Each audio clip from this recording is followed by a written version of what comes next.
Alors, bonsoir à tout le monde, à tous les abonnés de Diète Plus, les diètephiles.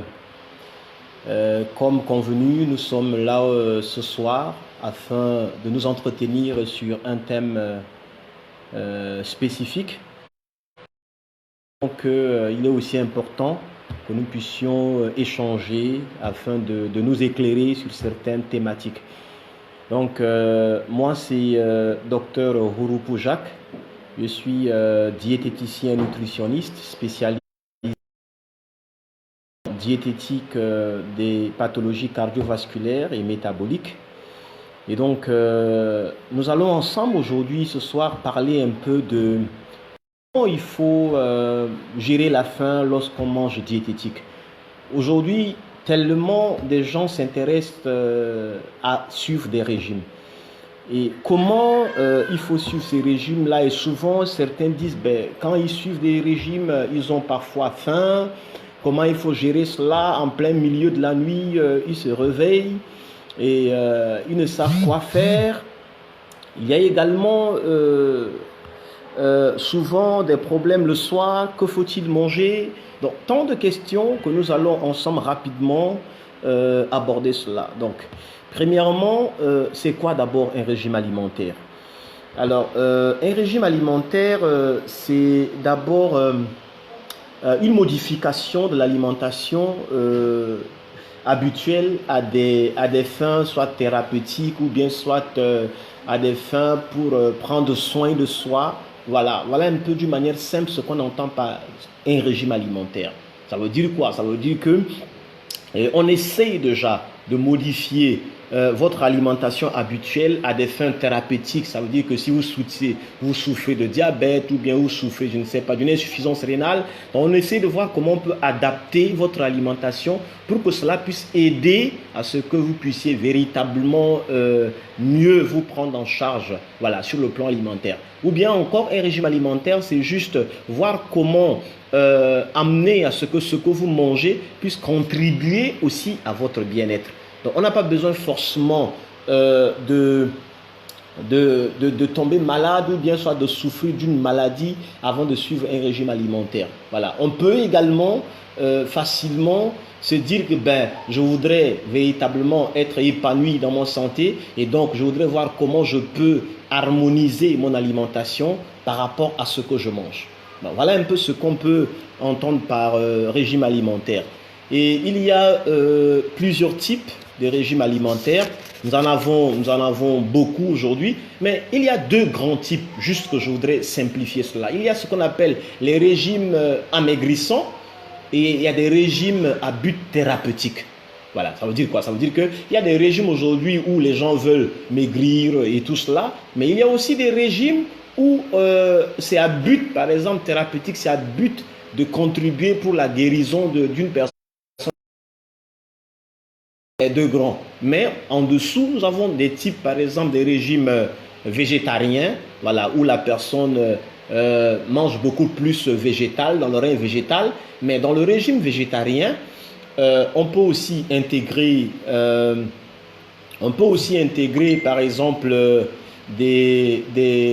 ces personnes-là peuvent manger, par exemple, un peu des œufs. Ils peuvent aussi intégrer aussi un peu du lait. Voilà, ça c'est ceux qui sont végétariens. Mais nous avons aussi des régimes végétaliens. Voilà, nous avons des régimes végétaliens. Parfois, on les appelle aussi le régime végan. Donc ceux-là, eux, ils sont purement végétales. Eux, ils ne mangent pas tout ce qui est du règne animal. Voilà, ça c'est ce qu'on appelle le régime végétalien, qui est différent du régime végétarien. Maintenant, le régime végétalien et végan sont presque les mêmes choses, mais parfois, ceux qui sont végans, eux, même leur alimentation, leur style de vie, ils n'aiment pas tout ce qui est animal, tel que les cuirs et autres, ils ne les portent pas. Nous avons aussi des régimes méditerranéens. Voilà, par exemple, ceux-là, on privilégie beaucoup plus des fibres, beaucoup plus des gras insaturés. Et puis, on mange plutôt des aliments qui sont pauvres en acides gras. Donc ça, c'est le régime méditerranéen. Nous avons aussi les régimes, par exemple, cétogènes ou bien keto. Voilà. Voilà, ça c'est un régime également où on mange 5% glucides, 75% lipides et on mange également 20% de protéines. Donc voilà, et donc il y a plusieurs types de régimes. On essaie de l'adapter par rapport à un besoin spécifique. Maintenant, comment faire un régime alimentaire? Voilà, comment faire un régime alimentaire? Vous savez, aujourd'hui, beaucoup de gens se lèvent un matin et puis disent, bon, moi je veux suivre un régime alimentaire, sans toutefois se fixer des objectifs. Beaucoup de gens disent que, bon, je veux maigrir. Ils se lèvent un matin, ils se privent de nourriture et puis jusqu'au soir, maintenant le soir, ils rattrapent tout ce qu'ils mangent. Mais ce n'est pas comme ça qu'on suit un régime alimentaire. Et un régime alimentaire ne doit pas être stressant, ne doit pas être très contraignant. Voilà, manger c'est un temps de plaisir. Donc, avant de se lancer pour faire un régime alimentaire, la logique c'est d'abord de faire même un petit bilan de santé pour savoir un peu est-ce que ma tension artérielle est bonne, est-ce que ma glycémie est bonne, donc il y a des petits paramètres qu'il faut tenir compte de cela. C'est pourquoi le plus souvent on dit il faut voir un diététicien, un spécialiste du domaine afin d'orienter et puis de donner des orientations qu'il faut. Et suivre un régime alimentaire ne doit pas être quelque chose qu'on doit vous imposer. Ça veut dire qu'on vous impose des aliments, vous ne mangez absolument rien. Non. Normalement, c'est un diététicien qui doit vous orienter pour établir un régime alimentaire. Et puis, à ce niveau, on essaye de voir comment on pourrait ensemble vous coacher, voilà, et avec votre accord, atteindre certains objectifs ensemble. On ne vient pas vous imposer un régime. On ne vient pas, on ne joue pas un rôle d'un expert. Voilà. Et donc, suivez un régime, par exemple, si vous voulez perdre de poids, je ne sais pas, vous voulez perdre par exemple 10 kilos de poids, on ne peut pas perdre 10 kilos de poids en un mois. Ce n'est pas possible. Vous savez, parce que la diététique, c'est une science exacte et à ce niveau, il faut perdre peut-être le minimum, c'est 1 kg, 1,5 kg. Le maximum, c'est 3 kilos par mois. Mais à ce niveau aussi, beaucoup de gens veulent rapidement perdre de poids. Et parfois, ils brûlent des étapes. Donc, il faudrait d'abord on évalue un peu ton aliment, on essaie de faire ton état nutritionnel et on essaie de voir également qu'est-ce que tu manges, qu'est-ce que tu ne manges pas, comment on peut tenir compte également de ton aspect psychologique face à l'alimentation. C'est tout un ensemble de facteurs parce que on ne doit pas simplement s'intéresser à l'alimentation, mais c'est un être humain qu'il faut le prendre dans sa globalité pour établir un régime alimentaire. Souvent aussi, les gens disent que ils suivent un régime alimentaire, mais ils ont souvent faim. Qu'est-ce qu'il faut faire? Vous savez, un régime alimentaire, pour suivre un régime alimentaire, c'est pour qu'on dit le plus souvent, c'est de se faire suivre par un spécialiste. Parce qu'on établit le menu par rapport à des objectifs bien précis qu'il faudrait suivre. Parce que si parfois le régime alimentaire est vraiment un peu déséquilibré, ça va faire à ce que ces personnes-là parfois, ils ne mangent rien le matin, ils ne mangent rien à midi et ils rattrapent tout le soir. Ou bien parfois le soir aussi, leur alimentation est tellement pauvre, par exemple en des aliments énergétiques à un certain niveau. Donc quand c'est déséquilibré comme ça, le plus souvent vous avez faim.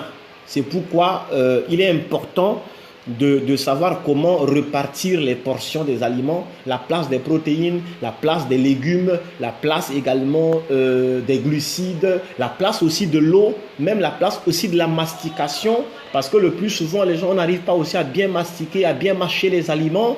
Et puis il y a le stress aussi qu'il faudrait tenir compte de cela. Donc il y a des aspects qu'on doit tenir compte lorsqu'on veut éviter souvent à avoir faim. Parce que le plus souvent, on ne sait quoi manger. Et lorsqu'on parle de régime, on est souvent aussi stressé et ça nous crée des problèmes après. Que faut-il manger le soir, par exemple? Alors, le soir, normalement, on dit souvent qu'il faut manger le matin comme un roi, à midi comme un prince et le soir comme un mendiant. Pourquoi? Parce que le soir, vous savez, le mouvement de l'intestin est au ralenti. Il y a aussi une hormone qu'on appelle la mélatonine, l'hormone du sommeil qui est sécrétée également autour de 20h, 21h. Donc, à ce niveau, c'est que le mouvement de l'intestin est au ralenti. Donc, ce n'est pas à ce temps où l'estomac est presque au repos qu'on doit se gaver de beaucoup de nourriture. Quand vous mangez très lourd le soir, la digestibilité de ces aliments se fait difficilement. Et quand c'est comme ça, vous allez vous sentir parfois lourd. C'est pourquoi on dit qu'il faut souvent manger léger, Par exemple, ça peut être une salade composée avec peut-être une petite portion de protéines. Ça peut être des bouillons de légumes qu'on mange. Parce que si déjà vous n'arrivez pas à manger normalement à midi au déjeuner et que vous voulez les rattraper souvent le soir, ça devient très compliqué. Ce n'est pas le soir qu'on doit prendre par exemple 500 grammes, par exemple, je ne sais pas, du riz raffiné, par exemple, voilà. Et puis on prend par exemple, je ne sais pas quoi, 400 grammes de féculents, je ne sais pas quoi. Donc tout cela fait à ce que parfois, le soir, on mange tellement lourd. Et ça, ce n'est pas bien. Ça, ce n'est pas bien. Et souvent, il y a des gens qui se réveillent à 2 heures du matin et puis disent que bon, moi j'ai faim, la faim me réveille. Ça veut dire quoi? Ça veut dire que parfois, tu n'arrives pas à bien repartir ton alimentation, à bien repartir les portions. Voilà. Et parfois aussi, aujourd'hui, le milieu, nous vivons dans un monde tellement stressant. Donc parfois, on ne gère pas bien aussi le stress face à ce qu'on mange. On mange pas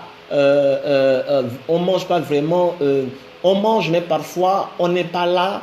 C'est comme si on est figuratif quand on est face au repas. Mais ça, ce n'est pas bon. C'est des facteurs que le plus souvent, les gens oublient. Quand on mange, tout notre être doit être figé à ce qu'on mange. C'est aussi très important cet aspect qu'il faudrait aussi relever. Combien de temps il faut faire un régime alimentaire? Alors, vous savez, faire un régime alimentaire dépend des objectifs à atteindre. Quand c'est par exemple un diabétique et dont son diabète est un diabète non stabilisé, ça peut faire plusieurs mois. Mais à chaque fois, on doit évaluer le régime alimentaire. On doit recadrer. Voilà, on doit faire des mises à jour de l'établissement de la carte alimentaire de la personne. Voilà. Mais il y a des gens qui se réveillent et puis disent « moi je veux maigrir » et puis en 1, 2, 3 semaines, ils font un régime trop drastique. Et puis ils perdent véritablement de poids, ils font de la diarrhée et tout cela. Non, ça veut dire que tu sortiras de ce régime-là avec beaucoup de carences en des micronutriments et tout cela. Donc ça, ce n'est pas conseillé. Il faut faire très attention par rapport à cela. Donc, ce sont des aspects que nous avons bien voulu aujourd'hui éclairer nos abonnés à ce que les gens comprennent que c'est bien beau de prendre sa santé en main et notre santé se trouve aussi dans notre assiette. On peut faire des choix alimentaires. On peut dire que bon, je mange ce que je veux. Mais sachant que notre corps est tellement rancunier que si nous ne prenons pas le temps de manger sainement, nous ne prenons pas le temps de dire qu'il faut que je puisse prendre en compte mon alimentation, parfois ces erreurs alimentaires nous rattrapent demain. C'est pourquoi votre santé passe aussi par votre alimentation. Ne négligez pas votre alimentation. Laissez-vous suivre par des spécialistes. Vous pouvez des aliments qui soient adaptés par rapport aux objectifs que vous voulez atteindre. Donc, voilà un peu ce que nous aimerions aujourd'hui passer ce temps-là avec vous pour également voir comment ensemble satisfaire certains de vos besoins. C'est un temps d'échange. Donc, s'il y a des questions à poser, nous pourrons aussi les prendre. Voilà un peu ce que j'ai bien voulu partager avec vous. Et j'ose croire que cela a peut-être aidé quelqu'un. Merci beaucoup et à très bientôt la semaine prochaine pour un autre thème que nous allons développer, un thème que vous voulez aussi nous proposer. Ça serait les bienvenus. Nous allons voir comment débattre de ce thème-là la semaine prochaine. Voilà, bon week-end à tout le monde. Merci.